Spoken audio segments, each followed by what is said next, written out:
En el año 970 antes de Jesús, 930, Salomón muere y le sucede en el trono su hijo Roboam. Es en este momento donde Dios ha decidido dividir todo el reino de Judá en dos reinos, el reino del norte y el reino del sur. El reino del norte se llamaba el reino de Israel, y el reino del sur el reino de Judá. 10 tribus al norte y 2 tribus al sur, que es la tribu de Judá y la tribu de Benjamín. Y dice, y este varón Jeroboam era valiente y esforzado. Diga conmigo, valiente y esforzado.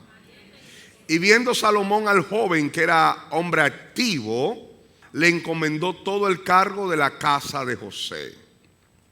Aconteció pues en aquel tiempo que saliendo Jeroboam de Jerusalén, le encontró en el camino el profeta Ahías, silonita, y este estaba cubierto con una capa nueva, y estaban ellos dos solos en el campo. Y tomando Ahías la capa nueva que tenía sobre sí, la rompió en 12 pedazos. Y dijo a Jeroboam: toma para ti los 10 pedazos, porque así dijo Jehová, Dios de Israel: he aquí yo rompo el reino de la mano de Salomón, y a ti te daré 10 tribus. Y él tendrá una tribu por amor a David mi siervo. Dijo una tribu, pero realmente son 2, porque ambos, la tribu de Judá y de Benjamín, se habían fundido en un solo territorio. Ciudad que yo he elegido por todas las tribus de Israel. Por cuanto me han dejado y han adorado a Astoret, diosa de los sidonios, a Quemos, dios de Moab, y a Molot, dios de los hijos de Amón, y no han andado en mis caminos para hacer lo recto delante de mis ojos, y mis estatutos y mis decretos, como hizo David su padre. Pero no quitaré nada del reino de sus manos, sino que lo retendré por rey todos los días de su vida, por amor a David mi siervo, el cual yo elegí, a quien guardó mis mandamientos y mis estatutos. Pero quitaré el reino de la mano de su hijo, y lo daré a ti, las 10 tribus. Y a su hijo daré una tribu, para que mi siervo David tenga lámpara todos los días delante de mí en Jerusalén, ciudad que yo elegí para poner en ella mi nombre. Yo pues te tomaré a ti, y tú reinarás en todas las cosas que deseare tu alma. ¿Dónde reinarás? En todas las cosas. Y serás rey sobre Israel. Y si prestares, por favor, anoten aquí, oído a todas las cosas que te mandare, y anduvieres en mis caminos, e hicieres lo recto delante de mis ojos, guardando mis estatutos y mis mandamientos, como hizo David mi siervo, yo estaré contigo y te edificaré casa firme, como la edifiqué a David, y yo te entregaré nuevamente, yo te entrego a Israel, las 10 tribus del norte. Quiero leer la Nueva Traducción del Viviente, como lo dice en los versos 38, y también voy a incluir el 39. Si prestare atención a lo que te digo, y sigues mis caminos, y haces todo lo que yo considero correcto, y si obedeces mis decretos y mandatos, como lo hizo mi siervo David, entonces siempre estaré contigo. Estableceré una dinastía duradera para ti, como lo hice con David, y te entregaré a Israel. Por causa del pecado de Salomón castigaré a los descendientes de David, aunque no para siempre. Lo que aquí está diciendo es que como Salomón en los últimos días de su vida abandona la fe genuina y se postra delante de los dioses ajenos, Dios, en castigo a Salomón y a su descendencia, divide el reino. Divide el reino, 10 tribus del norte. Dios decide dársela a Jeroboam, y 2 tribus del sur al descendiente de Salomón, que se llamaba Roboam, no Jeroboam. Se parecen los nombres, pero son 2 personajes distintos. Entonces Dios le dice: mira, el profeta Ahías, señores, ¿cómo se crió con ese nombre? Toma una capa y la corta en 12 pedazos. Cada pedazo representa una tribu de Israel. Y él le entrega 10 pedazos a Jeroboam y le dice: Dios te entrega estas 10 tribus. Pero le dice otra cosa. La palabra profética es esta: te voy a hacer rey sobre las 10 tribus del norte, pero hay otra palabra profética. Si prestares oído a mis mandamientos, si cumplieres mis estatutos y anduvieres en los caminos de David, yo te voy a entregar todo lo que tú desees. Número uno, todo lo que tú desees yo te lo voy a entregar, yo te lo voy a hacer. Segundo, Israel será tuya. Tercero, yo voy a hacer de ti, después de ti, una dinastía firme. En otras palabras, tu hijo, tu nieto, tu bisnieto, tu tataranieto, toda tu descendencia tendrá un lugar en el trono. Yo lo hago por tu fidelidad. Esa fue la promesa de Dios. Eso fue lo que Dios le dijo a Jeroboam. Muere Salomón y ocurre exactamente porque es imposible que lo que Dios hable no se cumpla. Todo lo que Dios dice se va a cumplir. Diga conmigo, todo lo que Dios ha prometido, Él lo va a cumplir. Es imposible que Dios mienta. ¿Qué ocurre? Vamos ahora al verso 12. Y es el enfoque de esta noche, lo que Dios ha colocado en mi corazón. Primera de Reyes capítulo 12, verso 25. Cuando ya Jeroboam era rey sobre Israel, una parte de la profecía se había cumplido. Dice que entonces reedificó Jeroboam a Siquén en el monte de Efraín y habitó en ella, y saliendo de allí reedificó a Penuel. Siquén, capital del nuevo reino, por así decirlo. Y dijo Jeroboam en su corazón: ahora se volverá el reino a la casa de David, o sea, a Roboam, hijo de Salomón. Si este pueblo subiere a ofrecer sacrificios. Un momento acá. Dios había ordenado a través de Moisés que todo varón debía presentarse delante de Dios 3 veces en el año. ¿Cuáles 3 veces? En la fiesta de la Pascua, en el mes de Nisán, más o menos abril y marzo, en la fiesta de los tabernáculos y en la fiesta del Pentecostés. 3 veces en el año, todo varón debía presentarse con su ofrenda delante del Señor. ¿Dónde? El lugar donde Dios escogiere. ¿Dónde Dios había escogido? En Jerusalén. ¿Y qué era Jerusalén? Capital del reino del sur. ¿Qué fue lo que ocurrió en la mente? ¿Y qué pasó por la mente de Jeroboam? Que él dijo: si mi gente, si las personas que pertenecen a mi reino descienden a Jerusalén a celebrarle fiesta al Señor, ellos me van a traicionar y se volverán a su antiguo Señor, o sea, la casa de David. ¿Cuántos están entendiendo lo que estoy diciendo?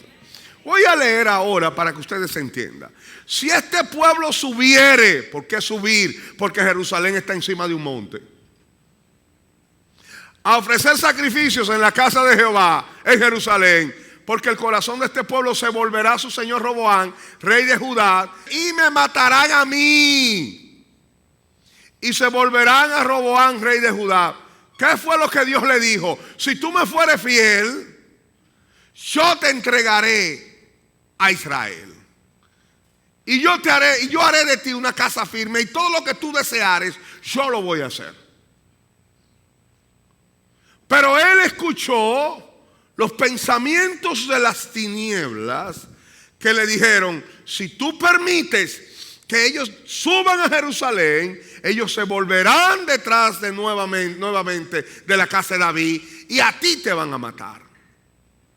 Y habiendo tenido consejo, hizo el rey 2 becerros de oro y dijo al pueblo: bástate, habéis subido a Jerusalén, he aquí tus dioses, oh Israel, los cuales te hicieron subir de la tierra de Egipto. Y puso uno en Betel, o sea, uno en el extremo sur del reino del norte. Betel está prácticamente en el límite meridional del reino, y puso uno en Betel y otro en Dan, el extremo norte, allá en la parte septentrional de Israel. Y esto fue causa de pecado, porque el pueblo iba a adorar delante de uno hasta Dan. Hizo también casas sobre los lugares altos e hizo sacerdotes entre el pueblo que no eran de los hijos de Leví. Dios había apartado la tribu de Leví como tribu que santificada, que servía en el tabernáculo y que servía en el templo. Entonces instituyó Jeroboam fiesta solemne en el mes octavo, a los 15 días del mes, conforme a la fiesta solemne que se celebraba en Judá, y sacrificó sobre un altar. Así hizo en Betel, ofreciendo sacrificio a los becerros que había hecho. Ordenó también en Betel el sacerdotes para los lugares altos que él había fabricado. Sacrificó pues sobre el altar que él había hecho en Betel a los 15 días del mes octavo, el mes que él había inventado de su propio corazón, e hizo fiesta a los hijos de Israel y subió al altar para quemar incienso. Él mismo creó una nueva religión, una nueva fe. 2 templos, uno en Dan. Yo se lo voy a poner más fácil. Ustedes no tienen que ir a Jerusalén tan lejos. Se lo voy a poner cerca. Uno en Dan. Usted vive en el norte, usted va a Dan. Usted vive en el sur, usted va a Betel. Y ahí están los 2 becerros de oro. Él ordenó para sí mismo sus propios sacerdotes y estableció sus propios días de fiestas. Dios le había dicho a Jeroboam, Dios le había dicho: yo te entrego Israel, y todo lo que tú deseares te pertenece. Pero él permitió que el miedo y el temor dominaran su corazón. El hombre no te puede quitar lo que el hombre no te puede dar. Si Dios te entregó el reino, Dios es el único que te lo puede quitar. Nunca temas, nunca tengas el temor de pensar que ningún hombre te quita lo que Dios te da. Si Dios te lo dio, solo Dios te lo puede quitar. Él se dejó amilanar. Yo quiero hablar en esta noche de la irreverencia del miedo. La irreverencia del miedo. Porque una de las emociones propias del pecado, cuando Adán y Eva pecaron, nace en el corazón del hombre la vergüenza, la culpa y el miedo. Son las 3 emociones no existentes antes de la caída y que ahora se establecen y nacen y se activan en el alma del hombre cuando le falló a Dios. El miedo, la culpa y la vergüenza. El miedo, dice la definición del miedo, que es una emoción. Mira lo que dice acá. Dice: el miedo es el temor o miedo, es una emoción caracterizada por un intenso sentimiento habitualmente desagradable, provocado por la percepción de un peligro real o supuesto, presente, futuro o pasado. La palabra vulnerabilidad es la probabilidad de la ocurrencia de un daño físico o emocional. Cuando tenemos miedo, nos sentimos vulnerables. La posibilidad de ser dañados, de ser afectados. Jeroboam permitió que la voz del miedo le hablara a su corazón. Jeroboam permitió que el temor embargara su alma en contra de las promesas de Dios. Nosotros estamos siendo bombardeados continuamente por la voz de la intimidación. El miedo es uno de los mayores catalizadores de toda obra desesperada y nefasta de la humanidad. Por el miedo a una sociedad pujante como lo fue la casta judía, Hitler y todos sus secuaces trataron de matar a toda la estirpe hebrea. Por el miedo, la mujer de Potifar acusó a José de ser un acosador sexual, condenando a uno de los hombres más inocentes sobre la faz de la tierra a la cárcel por muchos años. Por el miedo, el faraón quiso destruir a todos los hebreos, lanzando a los niños al río Nilo, porque él consideraba que los israelitas eran mayores y más fuertes que ellos, y él tuvo miedo a que en un momento dado ellos tomaran el poder en todo Egipto. Por el miedo, los hermanos de José engañaron a su padre diciéndole que una mala bestia había devorado a José. Por el miedo ocurren muchas cosas. Por el miedo, David huyó de la tierra de Israel cuando dijo: algún día Saúl me alcanzará y me matará, en contra de la promesa que Dios le había hecho a David. Por el miedo, Herodes el Grande trató de matar o mató a todos los niños de Belén cuando sintió que su reino, su estirpe, su dinastía estaba amenazada por el nuevo rey que había nacido. Por el miedo se hacen muchas cosas. Por el miedo, en las grandes empresas se destruyen a nuevos pupilos que pudiesen ser tremendos y beneficiosos empleados de la empresa, porque alguien se siente amenazado por el liderazgo o por los conocimientos nuevos, renovados y crecientes de alguien que se levanta. Por el miedo se hacen muchas cosas. Por el miedo se ataca, por el miedo se critica, por el miedo se destruye. Por el miedo algunos, sintiéndose amenazados, son capaces de hacer y de levantar cualquier tipo de contienda, de calumnias, de condiciones y de situaciones realmente lamentables. El miedo es el mayor catalizador de toda acción nefasta y desesperada en los seres humanos. Por el miedo, un hombre es capaz de matar a su esposa y a sus hijos. Por el miedo a ser abandonado. Por el miedo, algunos se aferran a la vida religiosa o de la falsa religión por temor al infierno y a no arder eternamente en el fuego del Hades y del Seol. Por el miedo, mucha gente hace situaciones difíciles, hacen cosas incorrectas. Por el miedo, Jeremías dejó de profetizar y dijo: no profetizaré más, no hablaré más en tu nombre. Pero él dijo: tu palabra era como fuego en mis huesos. Aleluya. Por el miedo podemos hacer tantas cosas.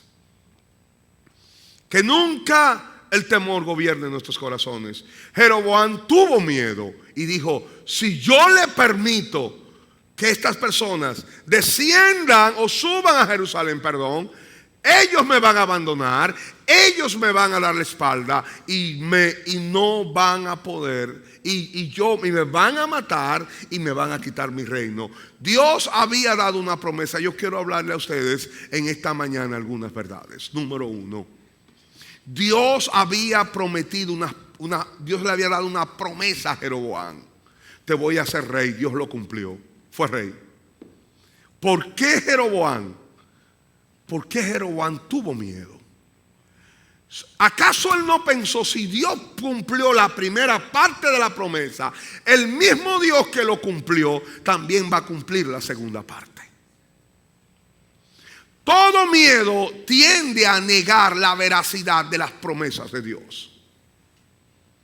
Si Dios ha cumplido gran parte de lo que nos ha prometido, el mismo Dios que nos cumplió ayer es el Dios que nos va a cumplir mañana. No tenemos que temer. No permitas que el miedo embargue tu alma. Si Dios lo dijo ayer, Dios lo hizo y Dios lo hará. Si Él cumplió su palabra, no hay nada que temer. Él está con nosotros y Él dijo y Él lo va a cumplir, pues Dios no es hombre para mentir, ni hijo de hombre para fallarnos. Su palabra permanece para siempre. Él dijo: el cielo y la tierra pasará, pero mis palabras nunca pasarán. Dios es fiel y su palabra es fiel. Y cuando Él habla, ocurre. Aleluya. Eso es lo que estamos hablando. El hombre no te puede quitar jamás lo que Dios te ha entregado. Señores, el problema está que Jeroboam al dejarse persuadir del temor, él mismo creó sus propios becerros de oro y él mismo se postró delante de ellos. Cuando el hombre se deja manipular, embargar y gobernar por el miedo, terminará construyendo sus propios ídolos que los resguarden de aquellos que ellos se sienten amenazados. Cuando un hombre o una mujer tiene miedo a quedarse sola, terminará convirtiendo a su esposo o su esposa en su ídolo. Cuando una persona tiene miedo a ser pobre, terminará convirtiendo su dinero en su propio ídolo personal.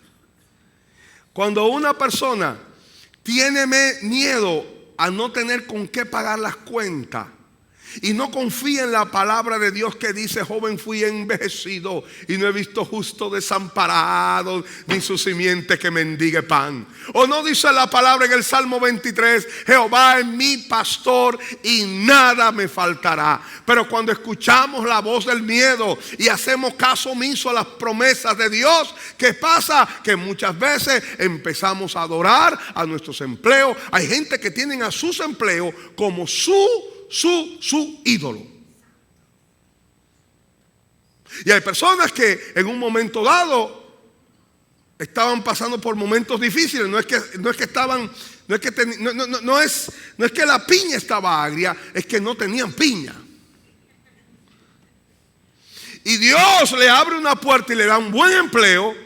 ¿Y sabes qué ocurre? Que permiten que el miedo embargue su corazón, y como no quieren volver al desierto antiguo, entonces convierten sus empleos en sus propios ídolos personales. El problema de Jeroboam, que adoró la posición y a la vez adoró al ídolo. Cuando nosotros permitimos que el miedo embargue nuestro corazón, terminaremos levantando nuestro personal y propio becerro de oro. Bendito sea el nombre del Señor. Bendito sea el nombre del Señor. Hablamos muchas veces de los ídolos de la iglesia popular. Hablamos de aquellos que se postran delante de las vírgenes y de los santos de antaños. Pero ¿y qué de los ídolos que tenemos nosotros los protestantes? Que levantamos en nuestros corazones. Cuando un pastor considera que su ministerio, la iglesia, es lo que le da plataforma, eso es su imagen, eso es la proyección de su persona, puede dejar que el ministerio se convierta en su propio ídolo. Yo soy lo que soy en Cristo Jesús, independientemente del llamado que Dios tiene sobre mí, independientemente del propósito que Dios me ha marcado. Tú eres lo que eres en Cristo Jesús, independientemente del llamado que Dios te ha hecho, independientemente del propósito que Dios tiene contigo. Tú no necesitas ser o hacer algo para hacer. Ya Cristo lo hizo en la cruz, y por lo tanto hoy somos deudores de Jesús, porque Él me dio calidad de hijo de Dios en la cruz del Calvario, cuando me perdonó todos mis pecados, y mediante el derramamiento de su sangre hoy somos nuevas criaturas. Eso es lo que estamos tratando de decir. Pero cuando permitimos que el miedo toque la puerta de nuestro corazón,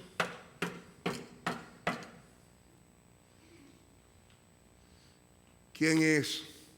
Soy yo, tu amigo, el miedo. Mira, hay muchas reuniones en la empresa. Sí. Y ten cuidado, te van a votar. Ya, yo vi que el dueño como que no te saluda igual. Ay, Dios mío, ¿y qué yo voy a hacer? ¿Y cómo voy a pagar la casa? ¿Y la cuenta de la luz? ¿Y cómo voy a pagar la colegiatura? Y empezamos a sentirnos ansiosos, angustiados, porque permitimos que el miedo gobierne nuestro corazón. Y empezamos a levantarnos. No orábamos antes, pero ahora sí empezamos a orar.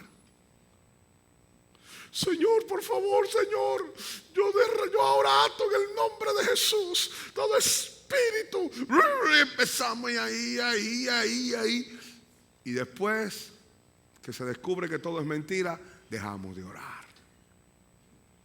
Dejamos de buscar a Dios, porque ya Dios no tocó nuestro ídolo. ¿Cuántos me quieren todavía?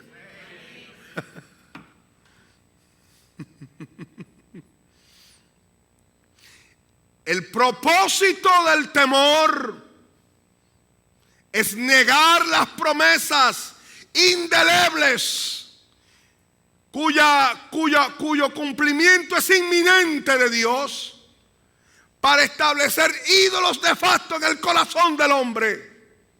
El propósito de la intimidación del infierno es negar lo que Dios te ha dicho. Cada vez que el Espíritu de Dios marca y estigmatiza tu espíritu con su promesa, Satanás vendrá negándolo con un espíritu de temor y de intimidación en tu corazón. Tú decides a quién creer. Es preferible, iglesia de Jesús, creerle a Dios, aunque el miedo, aunque los recursos y las posibilidades de los hombres nos digan que vamos a perecer, aunque nuestros amigos nos den como consejo que vamos a claudicar. Yo decido creerle a Jesucristo. Decidimos creerle a su promesa. Él fue quien nos ha dicho: yo estoy contigo, no temas, no temas, esfuérzate y sed muy valiente. Esa es la palabra de Dios, la palabra de nuestro Dios. Porque el temor siempre nos llevará, tarde o temprano, a postrarnos delante de nuestros propios ídolos y becerros de oro personales. El propósito del temor es hacernos idólatras muchas veces. Proverbios capítulo 18 verso 10 dice: torre fuerte es el nombre del Señor, a él correrá el justo y será levantado.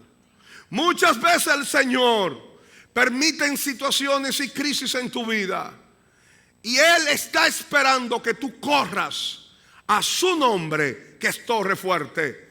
El nombre de Dios que fue proclamado en las montañas de Sinaí, cuando Moisés le dijo: Señor, quiero ver tu gloria. Y al él solicitar conocer la gloria de Dios, Dios habla y pronuncia su nombre, pues su nombre y su carácter es la gloria de este reino. Y él dijo: Jehová clemente y misericordioso, tardo para la ira y grande en misericordia. Dios quiere que cuando tú estés en un momento de indecisión, donde por un lado están las promesas de Dios y por otro lado están los embates del infierno, tú dobles tus rodillas y corra. Parece contraproducente que alguien que doble las rodillas al mismo tiempo corra. Pues cuando doblamos las rodillas, corremos a la presencia de Dios. Y tú corres a la presencia y dices: Señor, Señor, habla a mi corazón.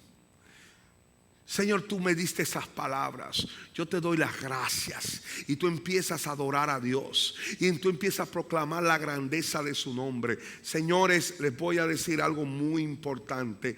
Antes de pedir, proclama la grandeza de Dios. Usted no puede ir a la presencia. Mire cómo son los hijos. Muchas veces los hijos, cuando quieren algo de los padres, primero, ¿qué hace? Yo estoy seguro que cuando la niña de Pequi quiere algo de Pequi, ¿no es que sí? Ella primero lo que hace es que se te siente en las piernas, te pasa la mano por la cabeza. Mi papi, que yo te quiero tanto.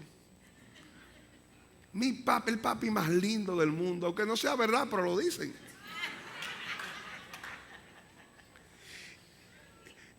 Y el padre que sabe la intención que se mueve detrás de los halagos, se deja engañar. Bendito sea el engaño de un hijo, de una esposa que busca algo porque da amor. Y dice, ¿qué es lo que tú quieres, mía? Y ya lo primero que el hombre hace es meter la mano en la cartera. ¿Cuánto es? Miren, cuando usted se acerca a Dios, nunca se acerca a Dios diciendo, dame esto. Primero proclame la grandeza de su nombre. Estoy delante del Dios santo. Estoy delante del Dios poderoso. Estoy delante del Dios misericordioso. El Dios que dijo, tú sabes que somos polvo y que tiene misericordia de nosotros. Estoy delante del Dios que nos ha amado con amor eterno. El Dios grande en misericordia. El Dios creó los cielos y la tierra con el poder de su palabra. Estoy delante del Dios grande, amoroso, benigno, bueno, que es amor. Gracias, Señor, por tu bondad infinita. Esto no tiene que ver conmigo, esto no tiene que ver con nosotros, esto tiene que ver con tu bondad, con lo que tú eres. Por eso moriste en la cruz por mí. Por eso, Señor, derramaste tu gracia sobre mi vida. Que Dios es como el Dios nuestro, que salva y escucha la oración de su pueblo. Que Dios es más grande que Jehová, Dios fuerte y Dios misericordioso. Y cuando tú empiezas a exaltar su nombre,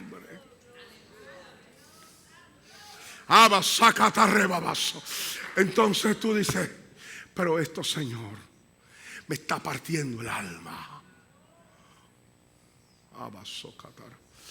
Pero yo sé, yo repito las palabras de Job: mi Redentor vive. Yo no entiendo, pero mi Redentor vive. Yo no comprendo, pero mi Redentor vive. Oye, iglesia, triunfadores en Cristo, lo que te digo esta mañana: tu Redentor está despierto. Tu Redentor vive. Él está sobre esta tierra. No se dormirá, ni se adormecerá el que guarda a Israel.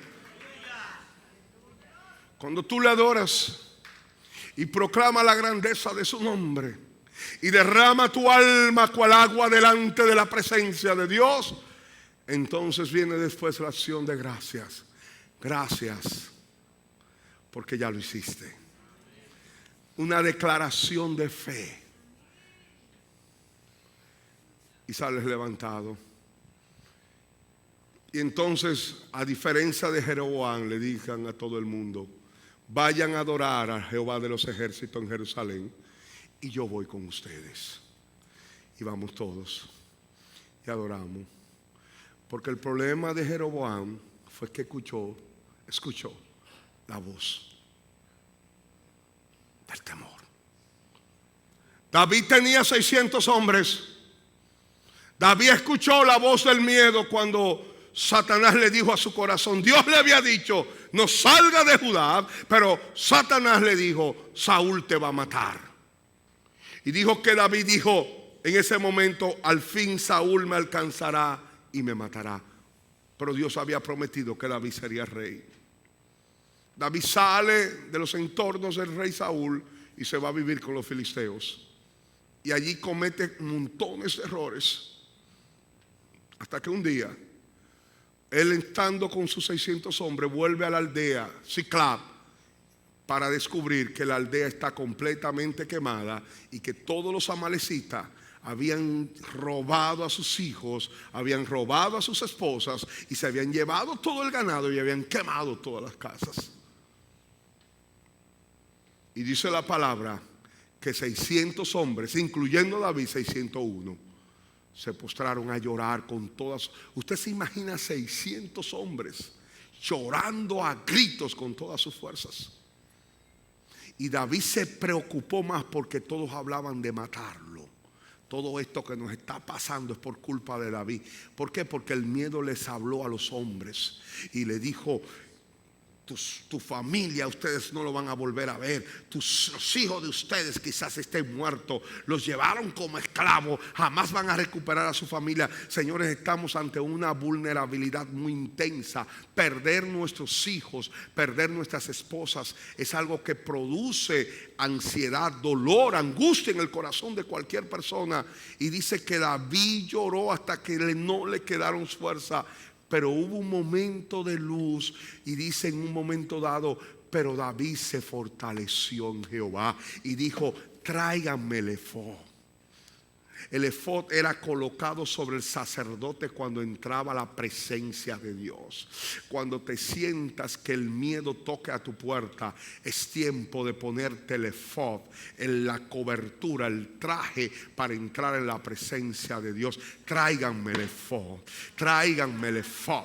Tráiganme porque voy a la presencia de Dios. Cuando el enemigo toca tu puerta y te dice vas a morir, te va a ir peor, te van a despedir, no vas a tener ningún centavo, va a ir a la quiebra económica, tu familia se va a destruir. Es tiempo de buscar el efod y entrar a la presencia de Dios y fortalecerte en Jehová. Y dice que David le preguntó al Señor, Señor, ¿lo voy a perseguir? ¿Por qué David le preguntó si lo iba a perseguir si se supone que lo que debió haber hecho desde un inicio fue perseguirlo? Porque ahora David quería ir dirigido por Dios, no dirigido por el miedo o el temor. Nosotros no estamos llamados a reaccionar por nuestros temores, sino a actuar conforme al propósito y a la perfecta voluntad de Dios. Porque si hago lo que Él me dice que haga, sé que Él me va a respaldar en todo lo que hago. Y dice que Dios le habló y le dijo, persíguelos porque los va a alcanzar. Los va a alcanzar. Y David los persiguió y los alcanzó. Y recuperó a sus hijos. Los 600 hombres recuperaron a sus hijos. Recuperaron a sus esposas. Dejaron a la suegra. Perdón. Recuperaron las esposas.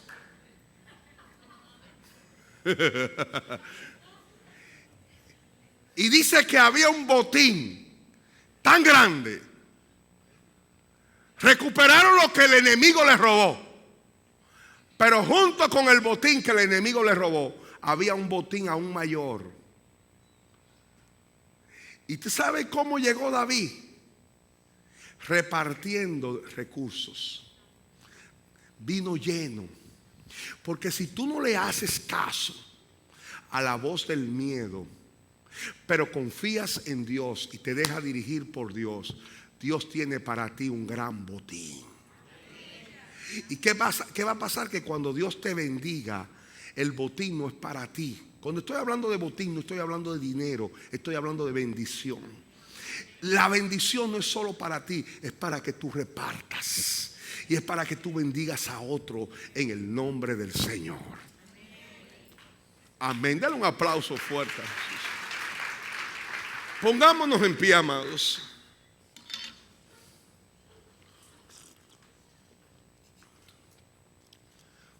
El presidente de los Estados Unidos, Franklin Roosevelt, decía que a lo único que hay que temerle es al miedo. A lo único que hay, diga conmigo, a lo único que hay que tenerle miedo es al miedo.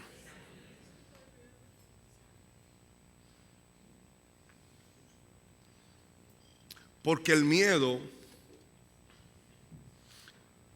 es el catalizador, es el mayor catalizador de todas las acciones nefastas, prejuiciosas o perjuiciosas, desesperadas de los seres humanos. Cuando una gente tiene miedo, es capaz de muchas cosas. Muchas cosas.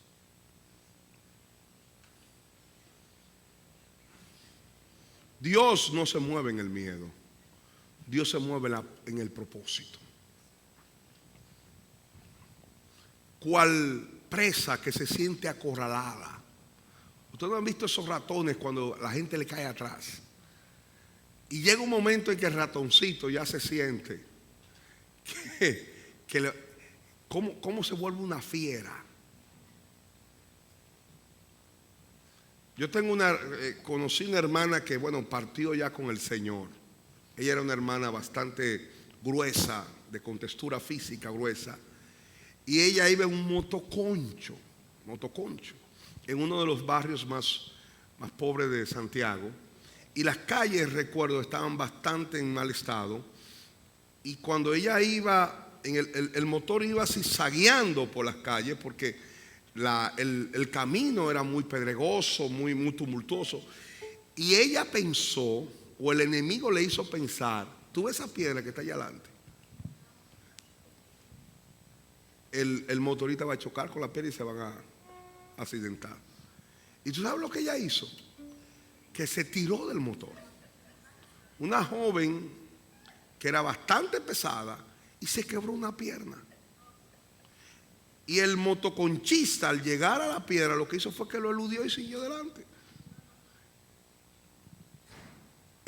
Y yo me reía porque yo la fui a visitar a su casa con una pierna así. Y yo, pero ¿y qué pasó, muchacha? Adiós. Esa historia nos pasa a muchos de nosotros. Nos tiramos antes de tiempo por el miedo. Hacemos muchas cosas por miedo. Y Dios no actúa en el miedo. Dios actúa en el propósito.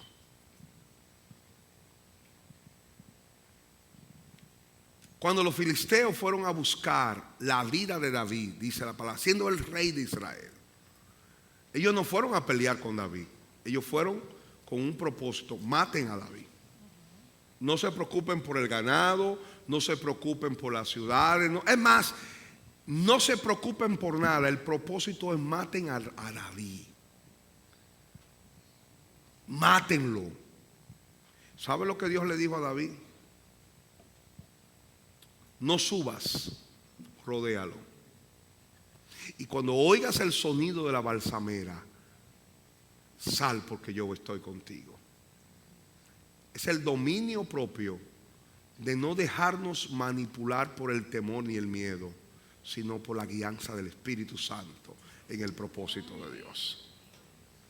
Que el Espíritu Santo sea nuestro guiador. Inclinen su rostro, porque todos nosotros,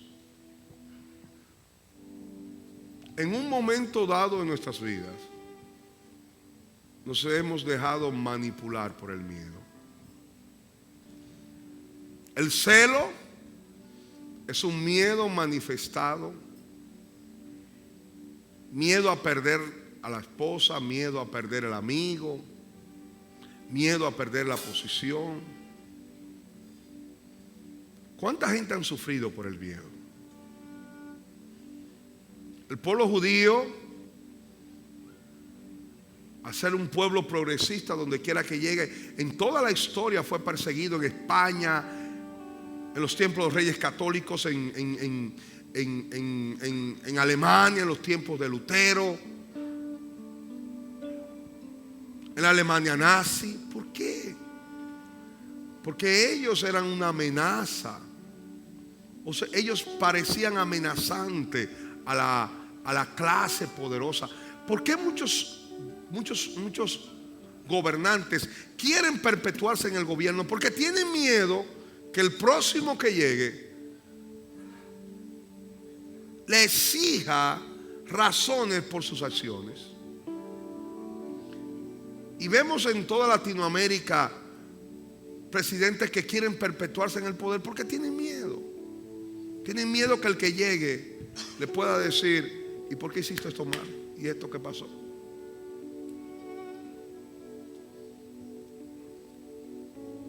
Pero Jesús nos quitó todo el miedo. Ya no tenemos que temer. El perfecto amor echa fuera el temor. Cuando yo sé y creo que Dios me ama, ya no tengo que temer. Espíritu Santo, trabaja los corazones ahora. Espíritu Santo, cierren sus ojos, porque ahora voy a impartir espíritu de valentía y de poder y de dominio propio, para que puedan vencer todo pensamiento de miedo. Cuando el miedo llegue a tu corazón, ciérrele la puerta y di: en el nombre de Jesús, tengo las promesas de Dios que Jehová acampa alrededor de los que le temen y los defiende. Ahora, Espíritu Santo, obra, Señor.